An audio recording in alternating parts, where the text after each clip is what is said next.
Fire Leo, thanks for coming on. I really appreciate you taking the time to have a conversation with me. Would you mind telling us a little bit about yourself before we get started? Yeah, my name's Father Leo Padalinghug. I'm a Catholic priest with a community called Voluntas Dei, which means the will of God. I've been a priest about 22 years and serving primarily in the Baltimore area. But my priesthood is a little unique because I'm also a professional chef. I host the international food and faith movement called Plating Grace. I have a TV show that connects faith and food and families. I beat Bobby Flay in a Food Network Throwdown, and now I'm also a food truck operator that serves pretty great food, but we also provide job opportunities and training for people from disadvantaged communities, including some people who are coming out of the prison system. Awesome. I am an atheist, by which I mean I believe that all of the evidence seems to be better explained by naturalism than by the existence of a God. Could you tell me some of the reasons you believe there are for belief in a God as opposed to naturalism? Well, natural is good, and it's actually a very godly thing. I mean, when you think about the creation of the world, it was all about creating nature, and nature has an order, and therefore, we don't want to necessarily go to the clockmaker argument, because this is just a conversation, not an argument. It's really about seeing how things are not as random as people want to make nature to be. There's very much an organization to it, and therefore with that organization there must have an order, a logic. And actually the word theology, a lot of people think it just means the word of God, but theologos actually means the logic of God. And so when you kind of look at the world and you kind of look at your own life and you look at relationships, we see that there's a logic to it. And if we want to look at what God says about it, theology really makes sense. Could you explain more about that? How does it make sense in a way that connects the relationships and understanding the logic of relationships in the way that you mentioned? So, for example, in relationships, if we take a look at theology, it talks about how we ought to treat one another. Now, I'm coming from a Judaic Christian principle for sure. We know that there are a lot of religions out there that I necessarily wouldn't ascribe to or agree with, because I don't believe their theology is accurate or historical or even logical. So I'm coming at this with a Judaic principle, a Judaic Christian principle. So we talk about relationships, for example, and how do you show that you care about people, and how are we supposed to treat one another? If we were to say that there is not um, a logical God, then we can basically make up our own rules when it comes to our relationships. And unfortunately, the state of nature kind of leads itself to making people take advantage of other people. But those who have faith, those who believe in God, will take a look at what God says about relationships and see how we're supposed to care about each other, treat each other with respect. And Jesus will take it one step further. He'll say, love one another the way I love you. And the way Jesus loves us is by sacrificing for us, forgiving us, offering to us more than what maybe that person deserves. But that's what true love is. Even it's kind of interesting, if we were to take a look at nature and the idea of how we care for each other, theology provides a really clear understanding of different ways that we can understand the word love, for example. And that's what theology provides. So I would agree that there is this objective moral framework that we can use to ground our relationships and the logic of our relationships. I'm a moral realist. And so that means I believe in objective morality, even though I don't believe in a God. And most philosophers do. Like the Phil Surveys paper, largest poll of philosophers, shows that like 70% are atheists, but like 65% believe in objective morality. So I would agree that there is this logic behind how we should gauge our relationships, but I don't think we need a God for that. So why would you think that a God would provide this foundation as opposed to a natural foundation that the philosophers and myself tend to use? Well, tell me exactly what you mean by the gauge of that philosophers and atheists would use. Yeah, so moral realism is the position that there are objectively true statements like that some things are moral and some things are immoral. So the way you treat people, this is the correct way, this is the objectively correct way, this is the objectively incorrect way. And those objectives, how are they determined? because you could go to different cultures and they can say that some some actions are perfectly okay while others aren't. Like, so which way do we go with that? Because it leads to a little bit of subjectivism.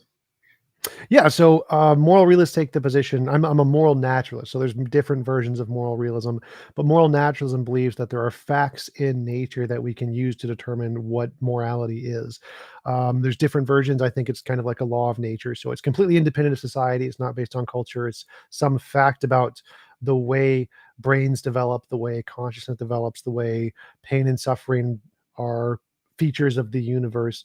And so I think that if we look at and understand the laws of physics, we can get an understanding of what is moral and what is immoral, objectively independent of any society. Okay, but that just basically says that there is a logical order, and therefore, where did this logical order come from?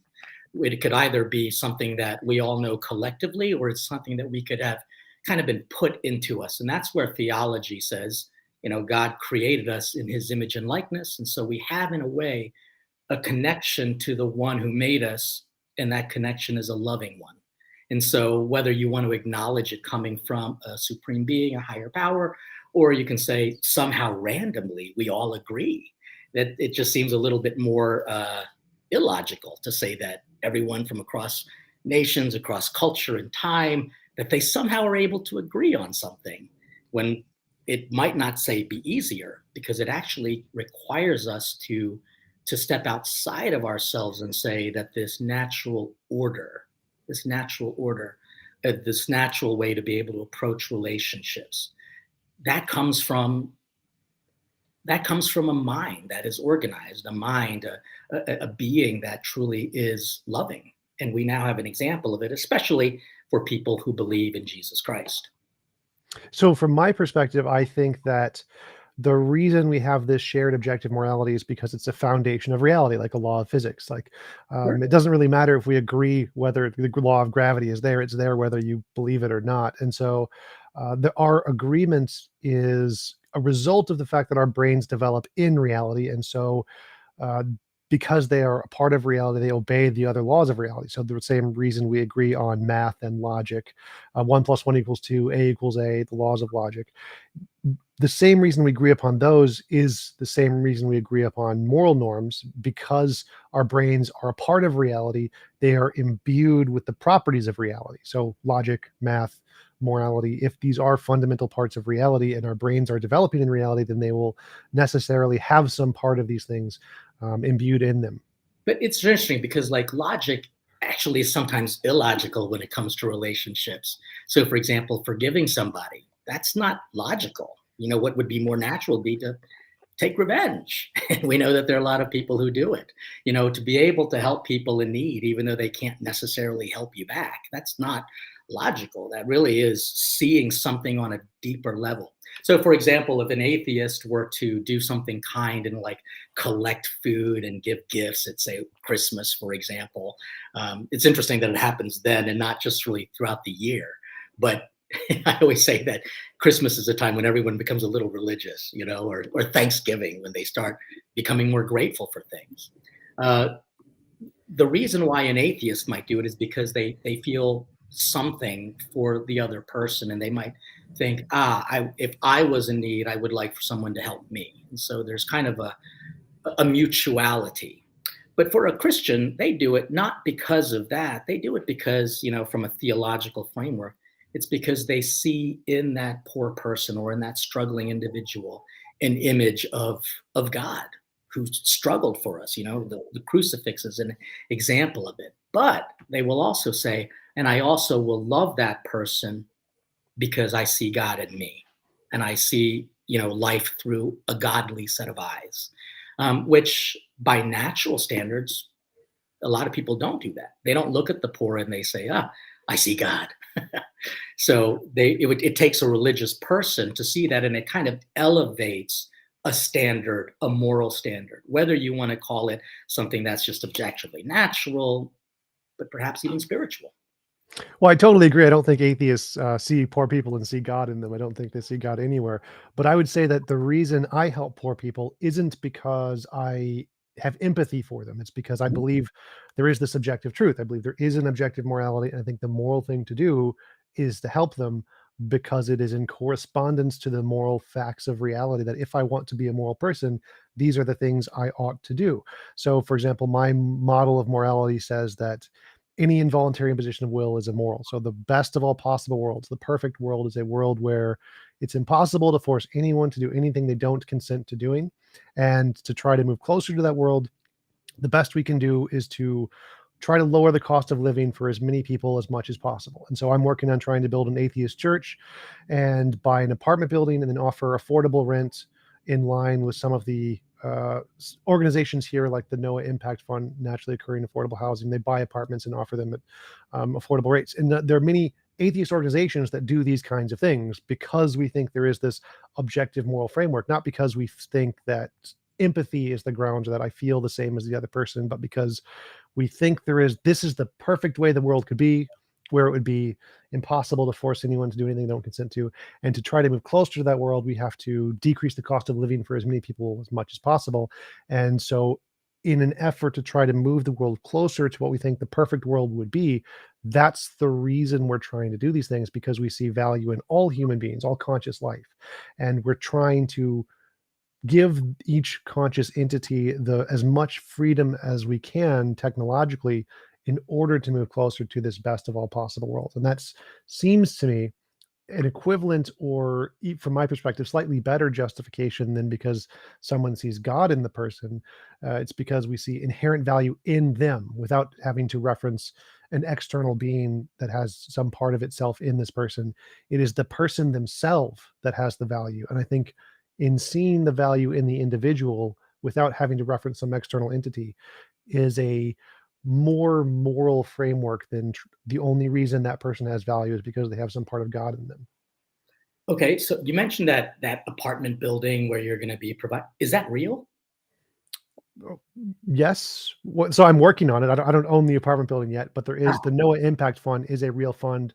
They've already purchased 1,100 apartments and they offer them at affordable rates as a nonprofit here in Minnesota. it's great. That's really great. And we can say the same thing on the other side, that there are tons of opportunities for people who are disadvantaged, and that the churches and people of faith have contributed to it. And so I think what's interesting is that an atheist will look at that and say, okay, that there's, you guys do good, but your problem is you believe in an invisible man in the sky. And somehow that makes a person bad. Where a person like a faith will actually look at things and say, okay, great, it really is in how we live our life, how we treat one another. What is this moral code that you ascribe to? And we are ultimately going to be, quote unquote, judged by our actions and by our lives. And so we can actually look at an atheist doing good work and say, good for you. You know, God bless you, and move on. But there always seems to be a desire for one side, namely someone who wants to always challenge religious belief and say, you're doing good work, but you're all just kind of stupid and dumb because you believe in the invisible man above. So part of me sometimes wonders if there is this great moral code, where's all the evidence of it being done? You mentioned that there are 11 properties being purchased. This is kind of news to me. I don't see a lot of it everywhere else. It's not as ubiquitous. But 1,100. It's 1100. 1,100. No, that's great. No, that's perfectly good. I've not heard of these things before. And when people go to these places, what happens afterwards? Because I mean, I'm actually genuinely interested. I'm not sure what you mean. So, What do they do there? They just provide housing, or do they yeah, share? yeah. So the Noah Impact Fund, all they do is they buy apartment buildings and they offer the apartment buildings at affordable rates that are like half the standard going rate of the area. So they just say these people charge too much. They make millions of dollars because apartment buildings are extremely lucrative and become a millionaire very easily off of them. And so they purchase the apartment building as a nonprofit and then just cut the rent in half essentially. And it's like, okay, so now people living there, you don't have to pay as much. And they just are in their because they're a nonprofit, they have a set of doctrines are essentially of what the goal of their organization is, and they have to abide by those. Mhm. And their doctrines state that they have to keep this at an affordable rate, and so they will always keep it at an affordable rate as long as the company nonprofit survives. And so that's what they do, and they're just a housing project. There's many joint other kinds of projects, but the Noah Impact Fund is just a housing project. And is there But yeah, criteria for people to be able to, become part of that? I mean, what's the standard for it? um, no, I don't think there's a criteria, and there might be for like a prioritization for low income, Mm. but you just apply to try to get a housing there. Like you just apply for housing just like you do Uh-huh. anywhere. Yeah, and I mean, obviously, that's a good and positive thing. Uh, but if somebody joins that and say they don't live a way that you know you expect them to live, what happens? Do they kind of get kicked out, or is there forgiveness for that person? Well, there's freedom of like all of the laws in America still apply, so you can't kick them out for anything unless they're like destroying the property or something. Mm. If they're a Satanist or a Christian or a Hindu, none of that would make a difference. Or if they listen to loud music, as long as it doesn't disturb the neighbors, that's fine. So as long as they're not doing anything illegal or destroying the property, then you couldn't kick them out for any reason. Oh, that's great. And the reason why I ask is because, whoever sets those kind of rules and those boundaries, there's obviously got to be some sort of organization that creates those rules and those regulations. That, in a way, is a type of a religion, because the word religion can come from two either etymologies. It's relegare, which means to give something up, where we get the word relegate. And so there's a type of a relegation that happens in that kind of organized body. Or it could be from religere, which means to be bound together. And so what's happening is that you're seeing people coming together for a purpose, and it's a higher purpose. There's kind of codes and ethics, and then there's consequences. It becomes, in a way, a type of religion. Now, the the the difference is though that the collective minds are really coming from humans, just human experiences.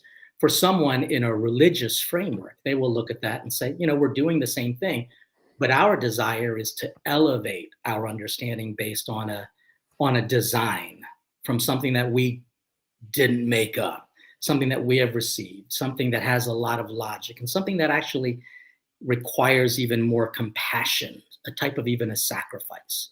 And so these are positive things. I think that I wish I heard more about these things. I don't always hear about them. So kudos to those people providing safe housing, but in a way, or affordable housing, but in a way, it is a type of a religious activity. Well, yes, I have no problem with that. As I mentioned, I'm trying to make an atheist church, so I would like to make an atheist religion organization because I think that churches do provide a very valuable community service. I find that the community within a church's willingness to help other people in need, like if you lost your job or lost a car or lost your home and you're in a church community and you ask for help, it's a tight knit community who are people who are willing to like put themselves at risk to help you, to give you a place to stay, a temporary job, used car that they're not having. So I think there's a lot of valuable social amenities that are provided by churches that are very beneficial. And so I want to emulate that and create that in atheist organizations. And we're seeing that more in like the Unitarian churches, which are secular, the Sunday Assembly, which is a secular church organization.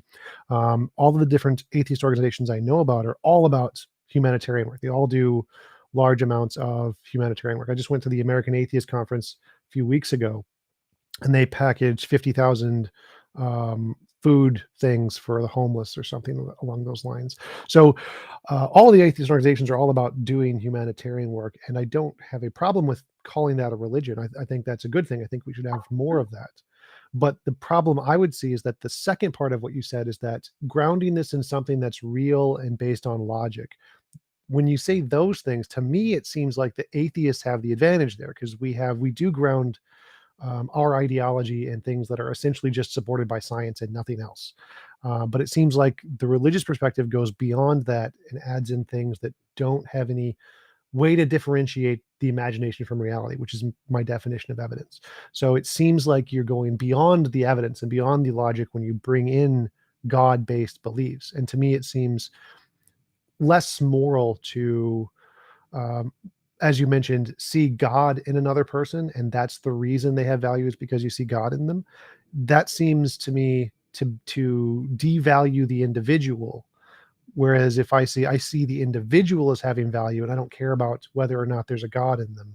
I just think them on their own is a valuable thing. I think that's a morally superior way to value people than to only see value in them because they have some part of God in them. And so even if God was real, I would still think that the atheist perspective here is a more moral perspective. And because we don't have evidence, it is more solidly grounded in logic and science. But there is evidence. It's anecdotal, and more importantly, there's a proven track record with it all as well. One of the things about religion is that they have disciples, they have people who follow them. And so, for example, even in an atheist organization, you're going to learn this from somebody else. They're going to, in a way, convince you to believe what they believe. And for a Christian, for someone who believes in Jesus Christ, for example, they were actually willing to die for this faith, that this is not an invisible kind of made up person, but this is a real person who's actually kind of touched their life. They've actually become, changed in them, and their lives are better, and they make people's lives better as well. And so, we're talking about ultimately what you want from a belief system, and your belief system doesn't want to have a higher being. Other people do have a belief in a higher being, the highest of all being. For me, it doesn't matter to me what an atheist believes, but for some reason, it does seem like there is such a desire to combat what a religious person believes. Oh yeah, absolutely. I think that there's two major reasons for that. One is that there seems to be a lot of interference with religious belief in politics, especially over the recent few elections. And so interfering or imposing religious doctrines over everybody is a big reason why atheists don't fight against or don't like religious belief systems, because they do interfere, like reproductive rights, alcohol and drug uses, certain kinds of laws prohibiting certain activities that probably shouldn't be prohibited, marijuana, for example. Seems like a lot of these actions are inspired by religious motivations when they shouldn't be, and end up getting laws put in place that are uh, placed over everyone, whether you're religious or not. And so that's one of the big reasons atheists are fighting against religious doctrines. And the second one is because I don't think there is much evidence. You mentioned anecdotal, but I'm not sure if that really counts as evidence here. Because, like, in a courtroom or in history, anecdotal evidence can't be used to indicate things that don't already have an empirical basis. So, like miracles, magic, mythical creatures, the paranormal, supernatural, UFOs, any testimony of those things in the courtroom is going to be thrown out. Like, you bring a case that a unicorn stabbed somebody, judge is just going to laugh you out of the courtroom. Right. And so, anecdotal evidence for things that don't have an empirical basis doesn't really count as evidence. You need something more than that. You need some way to show that it's real, independent of your personal experience. And that's the difference between, say, faith and fact. We don't want to say that there is fact to believe in God. It requires faith. In faith, at least it's defined in a scriptural understanding, and this is where some people just consider it circular, but it's something that's been with humanity for, my gosh, from the time immemorial. It is that there's a belief in something bigger out there, that there's something beyond me and my simple understanding. And there's something that is good. There's something very good in being connected to a spiritual being as well. So that the whole purpose of this conversation is to try to understand. I'm not sure if it's try to convince the other person or not. I'm not as familiar with the format, but it's a fine conversation for me to say that if you want to continue to not believe in God, you're perfectly allowed to do it. But it does require kind of like a seeking and an understanding that anecdotal, even though it might be thrown out in a court of law, it's a still very real experience for people. And that can't be dismissed, because it would be kind of you would think that you're just superior to their experiences. And so there's got to be an acceptance of anecdotal, real experiences as being a reason for somebody's actions to believe in God. If not, it just becomes a little dismissive and not very moral. Well, what do you mean by that? Because from my perspective, I think even my own personal experience doesn't count as evidence because personal experience is very unreliable for every human being. We know human being testimony is terrible. We know from a court of law, if you see a car accident or something and you get 10 people's different eyewitness accounts, they're all completely different and they mess up a bunch of things and they all get stuff wrong. And so, because we know that there are tens of thousands of fallacies, biases, illusions, delusions, hallucinations, misconceptions that just completely make the human brain not a reliable source of information, it seems like we shouldn't trust testimony, not because one person is better than another, but because we know that the human brain is a very fallible mechanism, and that in order for it to be trustworthy to believe this kind of experience, you need more than the testimony. You need something that can verify that it isn't just one of those tens of thousands of fallacies, biases, illusions, delusions. And so I don't think there's a problem with believing if you choose to believe based off of your personal experience.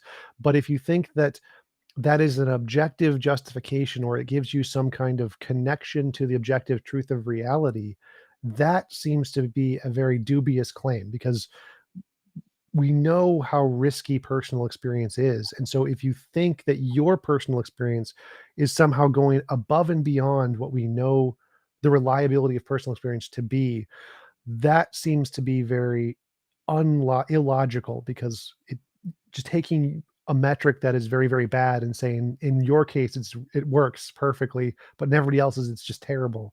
Yeah. It doesn't seem to make it reliable.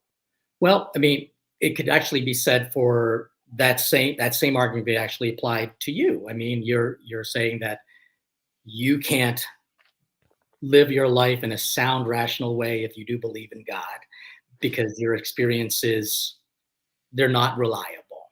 And that could be said for just about everyone. And so it really requires us to follow a framework of logic. And so there are many types of logic. For example, sociologic, what society says. And what society says doesn't always make sense, but there are a lot of people who kind of uphold that as their religion. Psychology, for example, which a lot of people think is the logic of the mind, but psyche just simply means soul, right? I mean, that's the Greek word for soul. And so it was a historical, ancient study of trying to find out the essence or the substance of a person, not by what they look like, not their accidents, but their very being, who they are as, you know, as spiritual people, not just physical people. So for example, there could be somebody who doesn't have a lot of motor functions, but their presence kind of evokes a spiritual relationship you can have with somebody in that regard.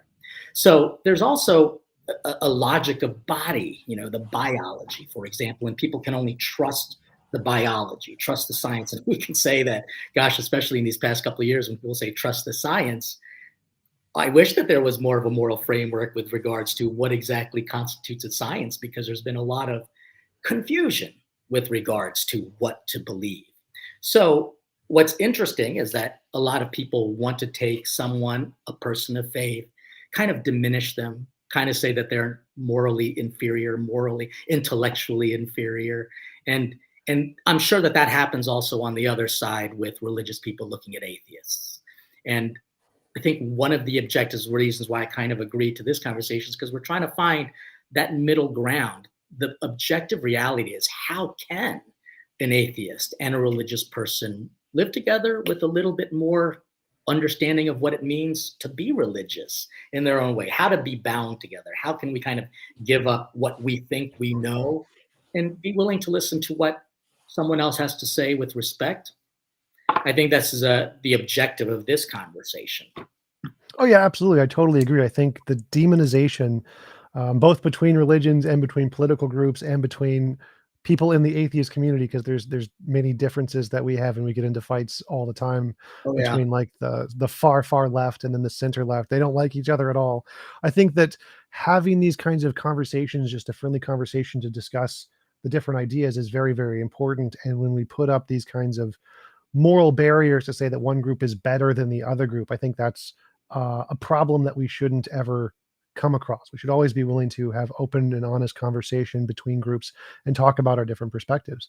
And that's where I come in and think that in these open conversations, to me, it seems like if we compare like the atheist worldview of loving someone because we think that person in and of themselves is valuable versus a religious perspective where you love them because they have a part of God in them.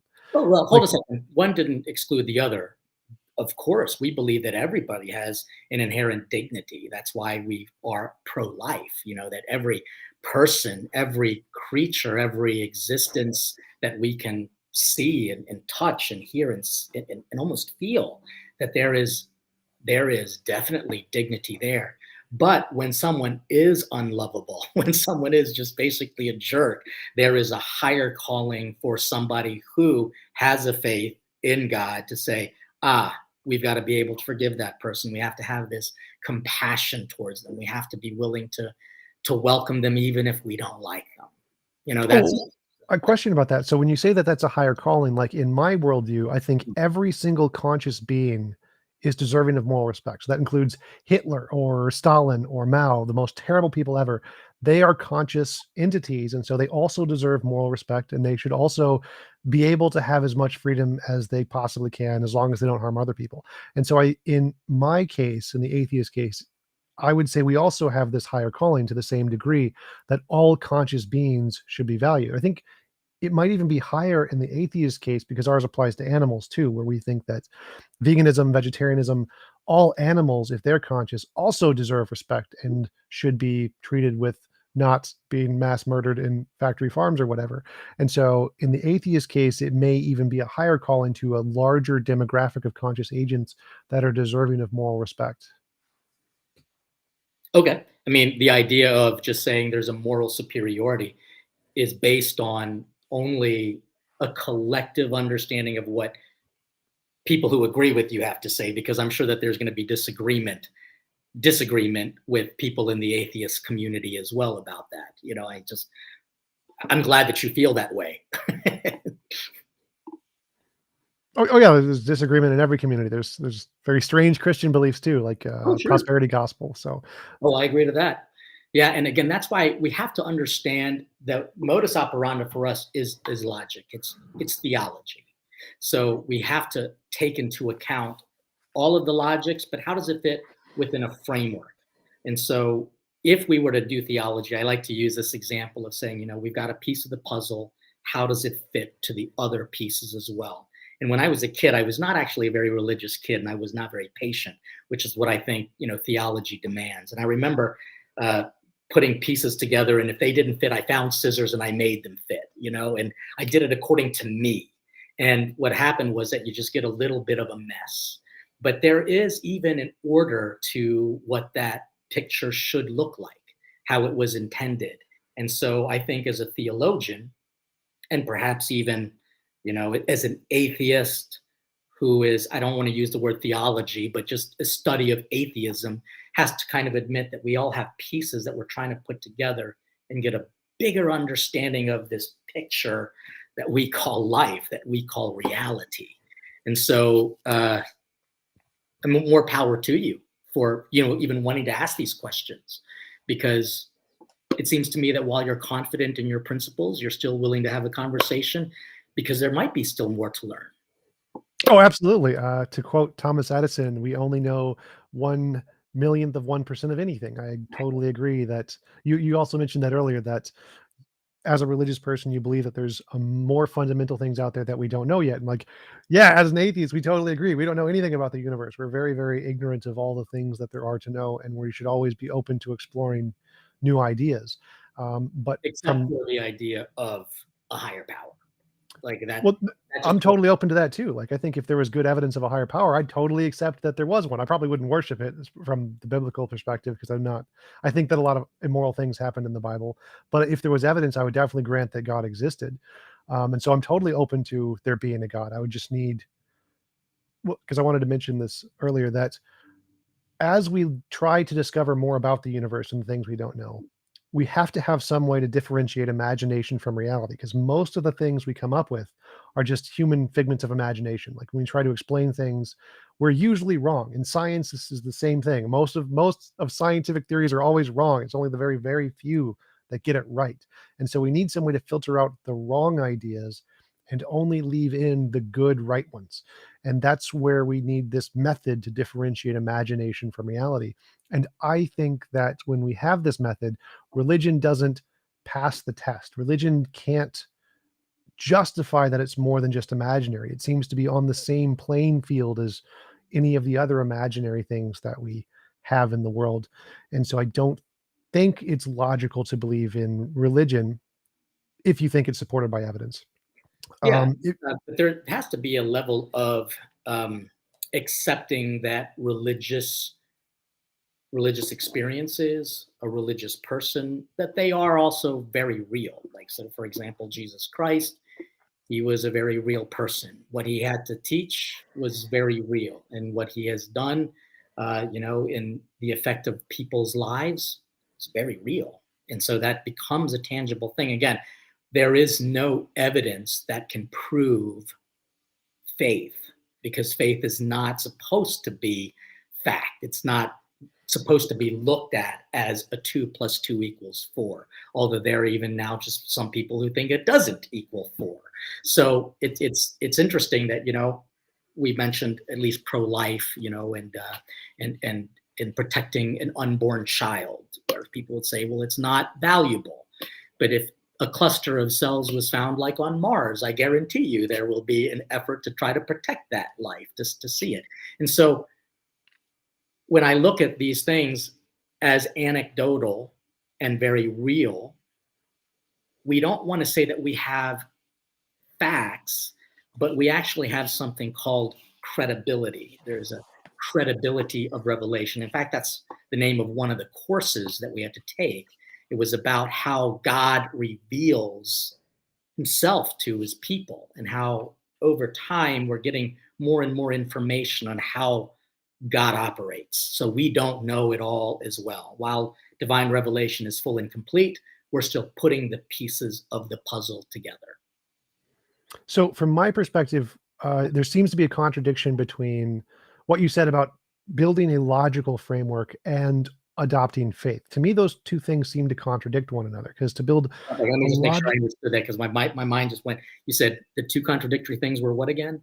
the building a logical framework, the logic that you mentioned, and the Okay. faith that you Okay. mentioned. To me, those two things seem to be contradictory, because to me, a logical framework is one that is in correspondence to reality, one that follows the evidence wherever it leads. And then if you go beyond that and you add in something that doesn't have evidence, which seems to be required for faith, then you're going beyond the logic. You're adding something in that is illogical, because anybody could do that in any mutually exclusive directions.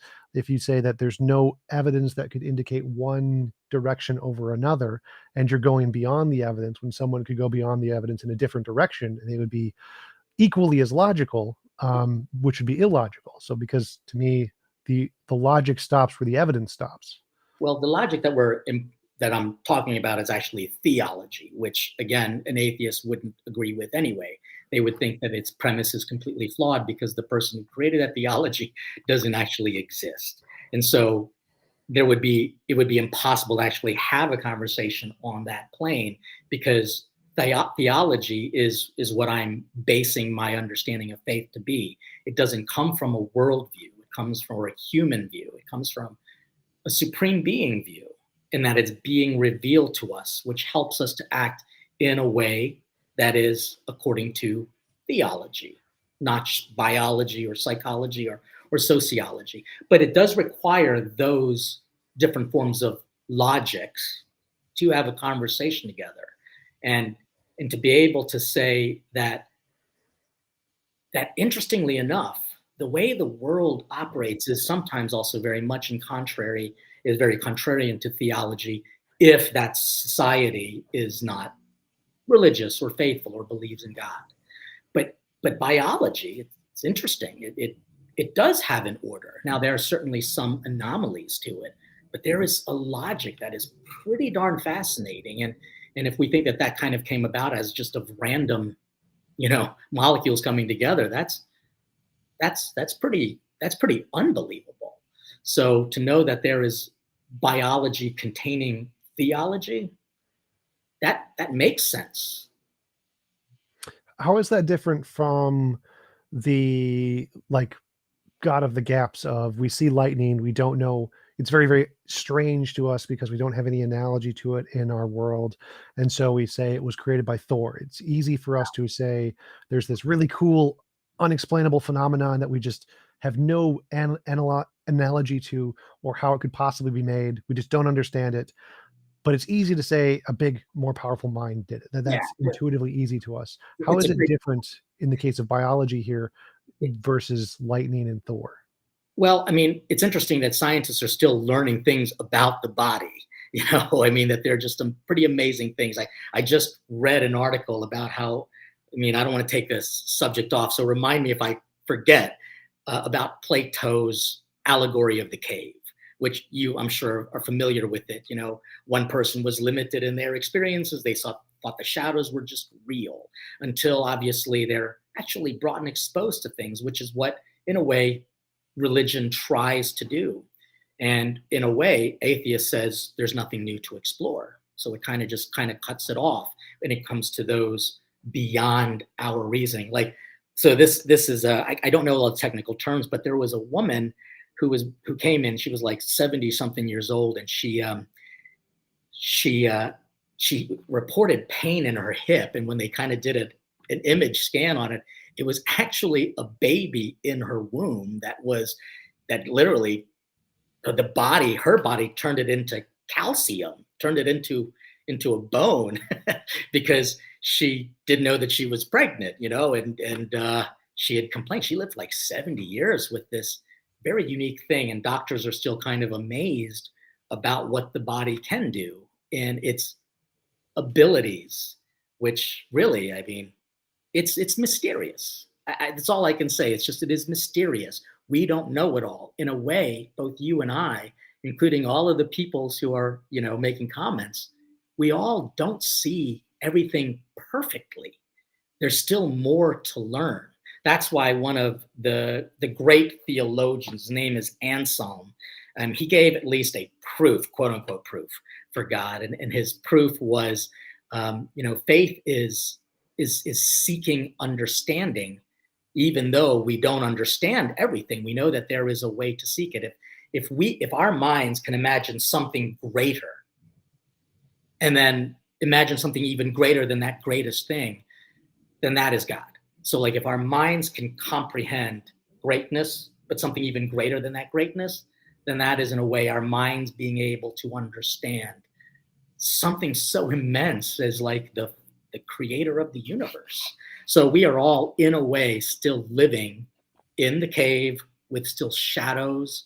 It does require a little bit of humility so that we can I mean, and I honestly, Thomas, I see you as a humble person. So I Thank you. appreciate this idea of being able to seek an understanding, because while we might know a lot, we don't know it all, and there are mysteries beyond belief. It's interesting. The word mystery comes from the Greek understanding mysterion, of being able to put connections together. And I say that simply because, like, again, we've got pieces of the puzzle and we're trying to put it together. And how does it all look? And I think that's what faith does, tries to put connections together. Oh yeah, for sure. I totally agree there. I think that every hypothesis is doing the same thing of trying to put pieces together and infer from what we have more about reality than what we know, trying to guesstimate what's outside of the cave from the shadows that we see on the wall.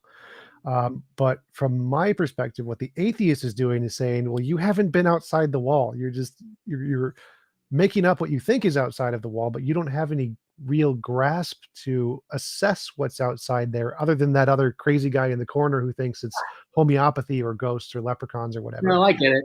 But we can't discount the fact that some of the smartest people in the world were people of faith, like Father Georges Lemaitre, who kind of was the founder of the Big Bang Theory. We talk about people who have made the world a better place because they were inspired not by facts, but by their faith and a relationship that they claim that they had with this higher being. People doing kind of almost miraculous, unexplainable things. But if you look at it in the lens of theology, then you can see, I can see how those pieces go together, and how what you did, which was kind of contrary to many things, made this world a better place, a good place. So, again, what I don't want to do is to support anyone who says that atheists are dumb people. I never would ever claim that. But it does seem that there is a side in atheism that always just kind of diminishes the intellectual contributions of people of faith. Contributions not just in the intellectual realm, but in the arts, in architecture, and just kind of building up culture. There's a lot of good things, and maybe a good stepping stone for us would be, while we might not agree, we should be able to recognize, appreciate, be grateful for the contributions that both sides might bring. Again, I've not heard of that very unique housing experience or how it was organized by atheists. I think it's fantastic and well worth needed for sure. Oh yeah, absolutely. I think there's many valuable contributions that theists have contributed to reality and our lives and society and culture and art in many ways. I think Jews specifically are phenomenally brilliant. They have a quarter of all Nobel Prizes, and they have 0.2% of the population. They're absolutely amazing. But I don't know if the level of their intelligence and their contributions to society give them any more insight into the fundamental nature of reality. I think that the fact that they do good for the world is great, but that doesn't mean that they are more likely to be right when they think they know what the fundamental nature of reality is. I wouldn't count their kindness and contributions to society as evidence for their theories of reality. Sir Isaac Newton, he was a theist, and he had some of the greatest mathematical contributions to any human has ever made ever in the history of humanity. And he also believed in alchemy, so he believed you could turn iron into gold if you combined it in the right way. He wrote more books on theology than he did about mathematics, but he's not remembered for any of those books. Most theists don't even agree with most of the things he said in Oh most yeah, of those books. like, he had very limited experiences. Again, we're all still living in the shadows, seeing glimpses of facts, glimpses of reality. But I think one of the things that might need some clarification is that our objective, a person of faith objective, isn't trying to prove that God is real. That's not actually one of the objectives. It's to live in a godly way so that God is really experienced through that person. So that person, in a sense, I don't want to say becomes God, but becomes a reason to know God, to love God, to believe in God. We don't have any desire to prove it, because again, you just can't do it. They say, there's for people who don't believe, there will never be enough evidence to believe in God. And for those who do believe, you don't need the evidence, because faith is a different level of thinking altogether. And certainly you might want to say that it's not realistic. And I would agree with you on that. But it is still real. It is still very real, a real way of thinking. Now, does that mean that those people should be making big decisions, especially if they're illogical? I mean, my gosh, there are some people in congregations that I've met where I'm like, yo, you just need to kind of read a book here and kind of think this through. But that's where theology, as kind of like a measurable way of logical thinking, can be very helpful. A lot of people are spiritualists or well-meaning, intended religious people. But really, what I'm trying to encourage people to be are theologians. So even an atheist can still study theology as an actual dictum, as an actual scientific, logical study.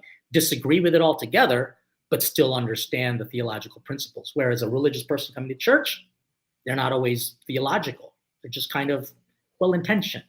They just go because it makes them feel better. And I can't fault that. But if their actions are starting to take them out into just kind of acting wacky and weird, we need to talk about that. We need to just sit them down and get quote unquote real about God and religion. So I don't know if any of this is helping you or the people. I mean, that your audience. I do have to ask, like your audience, the majority of them are they there to actually listen to the conversation or just kind of prove that they know everything? Yeah. So social media chats are all more about reaffirming your own beliefs. So Okay. ignore the chat. There's a Oh no, no. meme I mean, it's on. like there was only a couple times when I glanced over, and some of them are really kind of they don't practice that morality that you say atheists should have. Yeah, so in social media, there's a motto: ignore the chat because the chat is cancer. It's all just about emotionally reinforcing your beliefs. That's what it's for, and it gets lots of views, so it's Oh important. yeah, exactly. But yeah, Understand completely. so I totally agree that the value of studying theology. I've spent quite a great deal of time studying theology. It's probably what I've spent more time studying than anything else. But I think that the conclusions that you get to, the values, the most important things, the conclusions you can get from theology, you can get them from other directions, and I think you can get them better from other directions. Can you give me an So example of one of them? Because I mean, I seriously would just love to know what you mean by that in a practical, concrete way. sure. So like my moral model says that the best world, the highest moral world is one where it's impossible to force anyone to do anything they don't consent to doing. I think that coming to that through understanding moral realism and moral naturalism is a better moral system than the moral system proposed in Christianity. For example, I think that many of the doctrines in Christianity are very immoral. Many of the things that God did are very immoral. The kind of world that is prescribed in Christianity seems very immoral by comparison to these things. So I think that we can get to this better standard from a different direction than trying to go the theological route. So I think like the Okay. theological route would be like Newtonian mechanics, F equals Okay. ma. I kind of had a little bit of a question about your original premise that the highest moral kind of order would be not being able to force someone to do something, that they can't do something if they don't want to do it, um, which is kind of interesting because that leads to a whole host of subjectivisms. You know, it means that people don't have to obey laws. They don't have to pay taxes. They don't have to do anything if you don't want to feel forced to it. Whereas, so in a Christian framework, you even see Jesus doing very specific things, saying, while you're on this earth, you still have to kind of follow the authority of human rule. You know, I mean, but there's got to be a deeper meaning for it. And so while we have to follow sociology, look at it through the framework of theology. So I can't stand paying the taxes that I pay. I mean, it's like unbelievable, but I do it only because I don't want to be a jerk. I don't want to be a criminal. And I also want to be a good example of that theological principle. Being able to respect the moral, excuse me, being able to respect the authority of whoever is in charge right now, but knowing that, gosh, I don't have to agree with them. You know, like I can still have a deeper understanding that my tax money is literally being taken and doing things that I fundamentally disagree with. But I do it because there is a higher calling, and I see that higher calling based on my relationship with a theological principle. Yes, I totally agree. Taxation is theft. 100% agree on that one. But yeah, so I think that we have to do many things that are pragmatic but wrong. There's like this really great example of a moral problem in philosophy called the trolley problem. So there's this trolley coming down the tracks. It's going to hit five people. You're on a switch. If you pull the switch, it's going to go down a side track and kill one person. Should you pull the switch? Sure. Now, if you pull the switch, you're killing a person, but you're saving five people. So you're doing a bad thing, an immoral thing, but doing five moral things, saving those five moral lives. Yeah. And so we have to do some bad things that we shouldn't have to do because this world is a fallen world. I agree that this world is an immoral world, that there are natural evils that we have to overcome. And understanding the best moral world is gives us a direction in what we should move towards. So I think that there are many things you mentioned. It was subjective. I wouldn't say this that a world where it's impossible to force people to do things they don't consent to would be subjective. It wouldn't be subjective morality because that would be an objective principle. That Oh, principle would what be. would it be then? Because I mean, if people can kind of make up their own mind as to what they want to follow or what they don't want to ascribe to, or you know, you can't force me to do it, what would it become? What? Well, they wouldn't have that option. So they wouldn't have the option of um, forcing people to do things they don't consent to doing. So that would be an objective principle they couldn't just choose to omit or forget. Like, so that principle would apply to everyone, regardless of whether they wanted it to or not. So Interesting. Sounds like a this, dogma. It sounds like a canon law, so to speak. Yeah. yeah, yeah, I would say it's an objective moral fact of reality. That would be the way I would phrase it. But yes, so there is an objective fact of reality. It's this one, and this one you don't get to change. But all of the other ones, like you would essentially have your own house or your own universe, and you get to define the rules of your universe as long as no one else, you can't force anyone else to be in your universe or do anything in your universe, and you don't have to abide by anyone else's rules in your house, your universe. But you couldn't force anyone into your universe. They'd have to consent. You could go to someone else's if they invited you, and if they chose to voluntarily agree to your rules in your house, just like you would go into a neighbor's house or whatever. And And that, that kind of leads to the idea that I actually see a lot of similarities with the intellectual rigor that both atheists and theologians, excuse me, have to do and engage. But the big difference then comes in the ultimate author of that logic. For, let's say, a religious person, it would be this supreme being, an intellectual God who revealed himself in the person of Jesus and showed the meaning of these things. Versus, for example, an atheist, that ultimately their author, the author of their knowledge, is themselves. it You would know, be reality. Reality would be the author.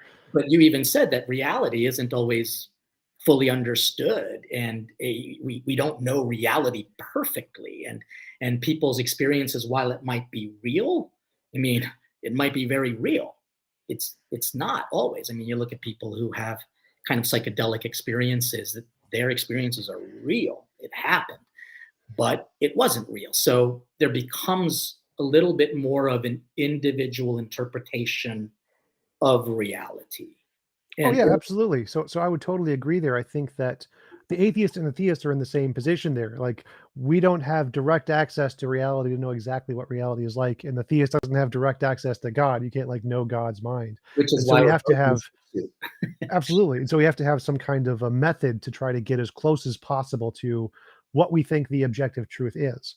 And when we compare those methods, to me, it seems like the atheist has the advantage. The atheist method of science, novel testable predictions, is a very good method to filter out all of the subjective, imaginary parts of the ideology and only leave the objective, logic based evidence, really reliable foundations.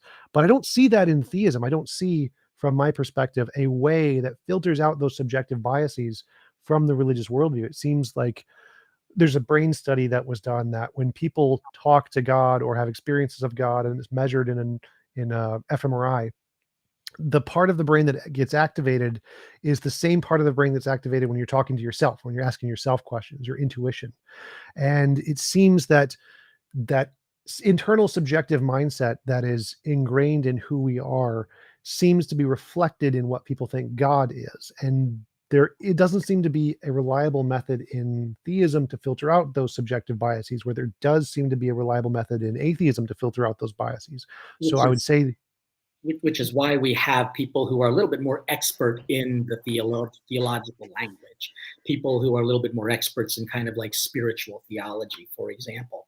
And it's interesting too, because Hopkins, which is right up the street, did a study on people who either believe in God or don't believe in God, and there was that marked improvement in people who had a higher power understanding in their health, in their kind of recovery. And it's kind of bewildering to them, because while it might be kind of talking to themselves, we can actually say from a theological point of view, it's because God has placed himself in our very essence, in our very being, our soul, our psyche, where we get psychology, is innately part of who we are, that makes us have a connection to God. And so, for example, when we look at, say, Mother Teresa, like no one can, you can say that she's an idiot, but she's hardly an idiot. I mean, she's done some amazing things. I've actually met her a few times, and she has said some things to me that made absolutely no freaking sense whatsoever.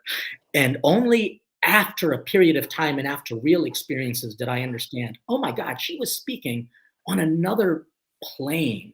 She was actually addressing things on another level, which is quite mysterious, but it made perfect sense when in that right time I saw that piece of the puzzle. I said, maybe it fits there. And it was kind of like a bigger, overwhelming experience. And the only thing I can do is just say, thank God for people who keep putting the pieces together and helping us to put the pieces together. And that's where I think religion and atheism can have that conversation, is putting those pieces together. Oh yeah, Mother Teresa is a great example of the difference, I think, between atheism and theism. Like Mother Teresa has said multiple times that her goal isn't to eliminate suffering, that she likes suffering. Suffering is a tool that God uses to help people to grow, essentially. But from the atheist perspective, suffering is bad. We need to eliminate suffering. We need to try to make people's lives better. And in that context, it seems like the atheist perspective is more moral here. We're not trying to allow people to suffer to have some kind of personal growth. We're trying to help solve people's problems. We want you to have as happy as a life as you Right. can. But see, And that's kind of so, logical because part of being human is suffering. I mean, the word human means dirt, from humus humilis, humility. And so it just means that if we are humble enough, because we are human, we're going to have to accept suffering as a reality. Because if not, then people will have no passion. And see, what we got to do is look at that word. For example, the word passion, which you have, and which I certainly have too. The word comes from the verb patior in Latin, which means to suffer. So people who are passionate are willing to suffer, and they see it as a good. Whereas an atheist might look and goes, no, all suffering is bad. A religious person can say, no, there is a purpose. It gives us a reason, a purpose for living. Like, my gosh, I look at the passion that is required for parents to raise their kid. I mean, my gosh, some of these kids these days are just terrific. The only reason why they make it to their next birthday is because mom and dad are willing to suffer. And that sacrifices that they make, hopefully, make a difference. well, I'm not sure I would agree with you there. You said without suffering, there's no passion. Like Well, that's what the those, word means. I mean, I'm just talking objectively about what that word means. well, yeah, Passion but does the etymology of the word is irrelevant from the fact of no, what it it's not. refers to. You're using it because if you only see suffering as a negative but don't understand its root word, then you don't have a full understanding of suffering. We have to understand that the meaning of a word matters. Passion means suffering. That's what it means. And passion, in my opinion, is a good thing. So, for example, when an athlete is passionate, they suffer, but for a greater good. And they put their bodies through all types of torturous things. That's a horrible thing. But what is the end goal to it? It's the achievement of a gold medal and obviously honors and a lot of money, maybe. So we have to be careful. And you say that etymologies don't matter. No, they totally matter. Totally. So a few things there. One is I don't think all suffering is bad. I only think involuntary suffering is bad. So if you don't want to suffer and you're forced to suffer against your will, that's bad. But if you choose to suffer like an athlete, that's fine. But secondly, etymology, I really don't think it matters. I think there's a term for it in philosophy. It's called an etymology fallacy. The original meaning of the word is irrelevant to the fact of the matter because the origin of the word doesn't reflect what it corresponds to in reality. For example, suffering corresponds to a specific brain state. It is a thing in the brain. Nobody knew anything about the brain when the word suffering was invented in English in the 1600s. And passion is the same thing. It's a brain state. Nobody knew about the brain state when the word was invented earlier. And so when we But then you say, won't be able to understand what the word, say, compassion means, because it means to suffer with people. And when you talk about this fallacy of the etymology, it's interesting because the word philosophy just means lover of wisdom. Why would we disregard the wisdom of what an original word is? And I think that's unfortunately what happens in today's world. We are making words up and making up meanings to different words, and it's leaving everybody very confused because they subjectively are able to determine their own future. And they almost kind of make their own dogma, which simply means definitions of things. They make up their own canons, which basically means guiding principles. And so that's unfortunately what happens if there isn't a greater good, a greater understanding. So, for example, you're right. It might not mean that much for people because you talked about involuntary suffering, But a person of faith can actually look at involuntary suffering, for example, as like, I don't know, some sickness or some disease that that they have, or some disability that they're charged with, and they can see it as a good. They can actually see that there is meaning in all of that. And that's what kind of inspires people. And inspiration, which is very interesting, it's not factual, but it is real. It is very, very real. Well, I'd say that what inspires me is the suffering to try and end the suffering. I think the suffering is the problem, and I'm inspired to try to end it. And I think the world will be better without it. But going back to what I was saying earlier, How have you done with it? what? How have you done with that, ending people's sufferings? Well, like I said, I'm working towards building a church and lowering the cost of living to minimize the suffering as much as possible. And as a human race, we've decreased the amount of suffering a huge deal by increasing the quality of life in many different ways. But I wanted to mention earlier, like, again, suffering is a brain state, passion is a brain state. We can literally disable those two in the brain independently. They're completely separate things. You can absolutely can prove for a fact you can have one of those without the other. And so there's no connection between the two. You don't need suffering for passion. You don't need passion for suffering. And so I don't see.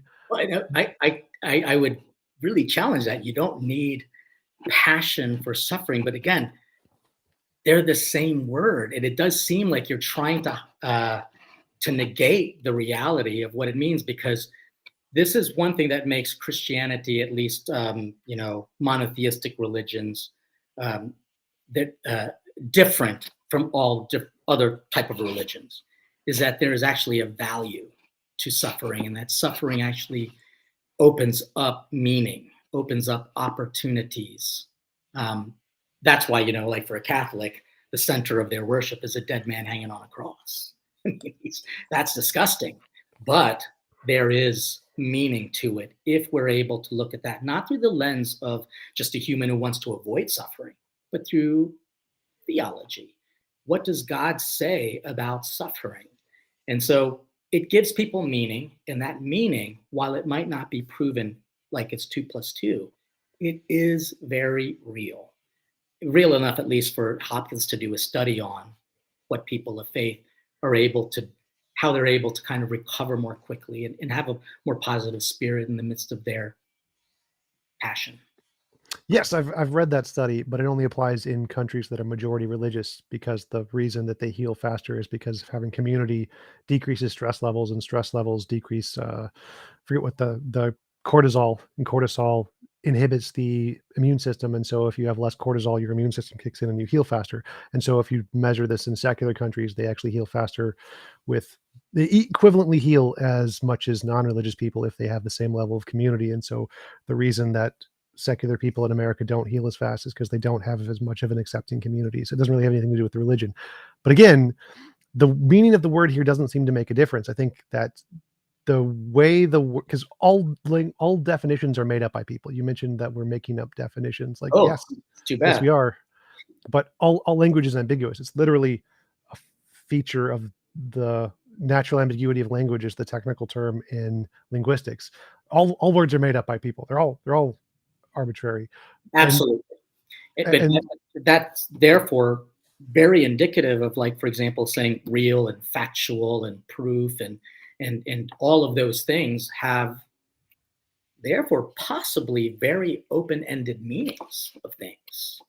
yeah, you can use a word to mean anything you want. The question is what you use the word to correspond to in reality. And the suffering thing is, I think, is a good example of where I think religious people got it wrong, where I think that using the theological framework gets you the wrong answer, and clearly gets you the wrong answer, where a world where there's no involuntary suffering seems to be clearly a morally superior world to a world where you're forced to live there without your consent and suffer. Hmm.